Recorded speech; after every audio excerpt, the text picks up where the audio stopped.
My dear students, have a very sweet day to all of you. I hope you are well and safe at your home. जी हाँ प्यारे बच्चों, उम्मीद करता हूँ आप घर पे ठीक ठाक होंगे, रोज का काम रोज कर रहे होंगे।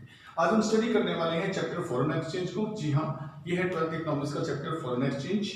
अब इसमें हम स्टडी करने वाले हैं why is foreign currency demanded. Foreign currency की डिमांड क्यों की जाती है, या फिर ये क्वेश्चन किसी दूसरे फॉर्म में आ सकता है, वो है component of demand of foreign currency, अर्थात फॉरेन एक्सचेंज। फॉरेन करेंसी हो या फॉरेन एक्सचेंज हो, एक ही बात है कि फॉरेन एक्सचेंज या फॉरेन करेंसी की डिमांड किन कारणों से की जाती है। तो स्पेसिफिकली मैं आपको बताऊं, ये पर्टिकुलर रीजंस हैं 7 मेरे पास जिनके कारण जो है फॉरेन करेंसी की डिमांड की जाती है। पहला है रीपेमेंट ऑफ इंटरनेशनल लोन। जी हाँ, जो इंटरनेशनल लोन हमने ले रखे हैं, suppose country like India, Pakistan, Bangladesh, इन्होंने वर्ल्ड बैंक से जो लोन ले रखा है, इसको लिया भी इन्होंने किसमें है, लिया तो इन्होंने डॉलर में है और इन्होंने चुकाना भी किसमें पड़ेगा, डॉलर में पड़ेगा। इसीलिए हमें डॉलर की फॉरेन करेंसी की डिमांड करनी पड़ेगी ताकि हम इनकी रीपेमेंट कर सके। जी हाँ, जो कमजोर कंट्रीज हैं, डेवलपिंग नेशंस हैं, कमजोर हैं, ये जब लोन को चुकाती हैं तो ये बहुत सी इनकी करेंसी क्योंकि डाउन होती है, ये अपनी बहुत सारी करेंसी देकर दूसरी करेंसी को खरीदती हैं, तब जाके ये जो है अपना लोन चुका पाती है। दूसरा, investment in the rest of world.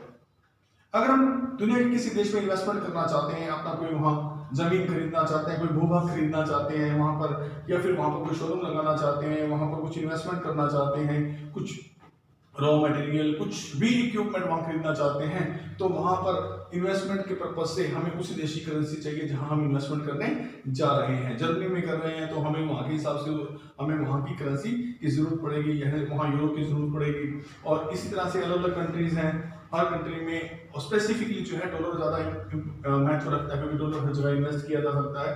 तो हमें फॉरेन करेंसी की डिमांड इसलिए रहती है क्योंकि हम बाहर इन्वेस्टमेंट करने जा रहे हैं। जब हम इन्वेस्टमेंट करने हैं तो उनकी कंट्री में हम या तो उनकी करेंसी लेके जाएंगे या फिर हम डॉलर लेके जाएंगे, तो इसलिए फॉरेन करेंसी की डिमांड हम लोग इन्वेस्टमेंट पर्पस के लिए भी करते रहते हैं। तीसरी बात है कि इंपोर्ट करने के लिए, अगर हमें किसी बाहर की कंट्री से मोबाइल्स खरीदने हैं, टीवी खरीदने हैं, या और कोई टेक्निकल इक्विपमेंट इंपोर्ट करना है, तो उसके लिए भी हमें उस देश को उसकी करेंसी चाहिए, या फिर हम डॉलर की डिमांड करके उससे उसको खरीद सकते हैं। तीसरी बात है डायरेक्ट परचेज अब्रोड। अब्रोड से हम कुछ डायरेक्ट परचेज करना चाहते हैं, कोई गुड परचेज करना चाहते हैं, कोई सर्विस परचेज करना चाहते हैं, कोई टेक्निकल सर्विस परचेज करना चाहते हैं, तो उन सब के लिए, क्योंकि जो फॉरेन वाले हमारे पास आएंगे अपनी सर्विसेज देने के लिए या अपनी गुड्स हमें देंगे, तो वो एक ऐसी करेंसी को चाहेंगे जो वो यूज कर सकें, या फिर हमें उनकी करेंसी ही लौटानी पड़ेगी। इस अवस्थाओं में या तो हमें उनकी करेंसी की डिमांड करनी पड़ेगी या फिर डॉलर की डिमांड करनी पड़ेगी ताकि वहां से हम डायरेक्ट परचेज कर सकें। Number 5, grant and donation.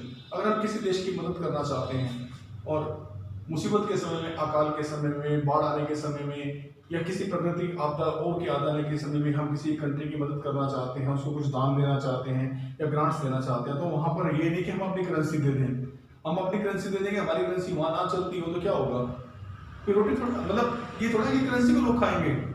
जब आप डोनेट कर रहे हो तो कम से कम वहां पे वो करेंसी डोनेट करो जो वहां चलती है, या तो डॉलर डोनेट करो खरीद करके, ताकि डॉलर जो है हर कंट्री में मान्य होता है, इंटरनेशनल लेवल पे मान्य है, वो डॉलर से अपना काम चला सके। वरना तुम्हारी ग्रांट किस काम की है, तुमने अपनी करेंसी में दे दी, या फिर उस देश को उसकी करेंसी ही दो खरीद करके, ताकि वो जो है वो कंट्री जो है आपकी उस जरूर जो आपकी सहायता राशि है वो उसका यूज कर सके। तो मेरे बच्चों, पेमेंट ऑफ इनकम्स, जैसे हमारी पेमेंट ऑफ इनकम का मतलब है जैसे हम लोग डिस्ट्रीब्यूशन करते हैं इनकम का, जैसे हम कहते हैं ये उत्पादन के साथ शब्द होते हैं CELL, cell, capital, entrepreneurship, land और लेबर।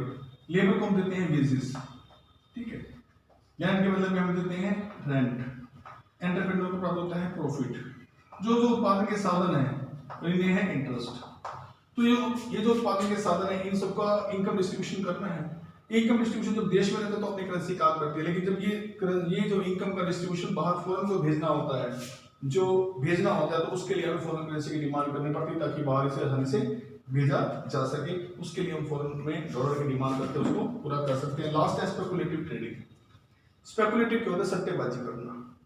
सट्टेबाजी में क्या होता है कि हम जिस समय किसी भी वस्तु को खरीदना चाहते हैं उसका रेट कब सबसे कम है, उस समय उसकी ज्यादा मात्रा खरीद लेते हैं। ये भी एक सट्टा है। व्यापारी लोग बहुत ज्यादा इस स्पेकुलेटिव को लगाता है जिस समय वो देखता है कि पर्टिकुलर चीज का सीजन आया है, उस सीजन के वक्त वो सस्ती मिल रही है, तो सस्ती के समय वो ज्यादा पैसा लगा करके जो है वो खरीद लेता है। हमें लगता है कंट्री में ये चीज उतरी, ये चीज है और वहां हमें सस्ती मिलेगी, तो हम उसमें डॉलर की इन्वेस्टमेंट करके उसे खरीद सकते हैं। तो मेरे बच्चों ये 7 रीजन थे जिनकी वजह से हम फॉरेन करेंसी की डिमांड करते रहते हैं। इंटरनेशनल लोन को पेमेंट करने के लिए, फॉरेन में कहीं भी इन्वेस्टमेंट करने के लिए, कोई भी गुड्स या सर्विस को वहां से इंपोर्ट करने के लिए, कोई डायरेक्ट परचेज करने के लिए, ठीक है, गुड्स या सर्विसेज को या फिर ग्रांट या डोनेशन के रूप में को सहायता करने के लिए किसी कंट्री की, या फिर इनकम का डिस्ट्रीब्यूशन अब्रॉड को करते वक्त भी हमें फॉरेन करेंसी की डिमांड करनी होती है, फॉरेन एक्सचेंज की डिमांड करनी होती है, और स्पेकुलेटिव पर्पस के लिए भी हमें इसकी डिमांड करनी होती है। होप सो कि आपको अच्छी तरह अंडरस्टैंड हो गया होगा। Thank you very much.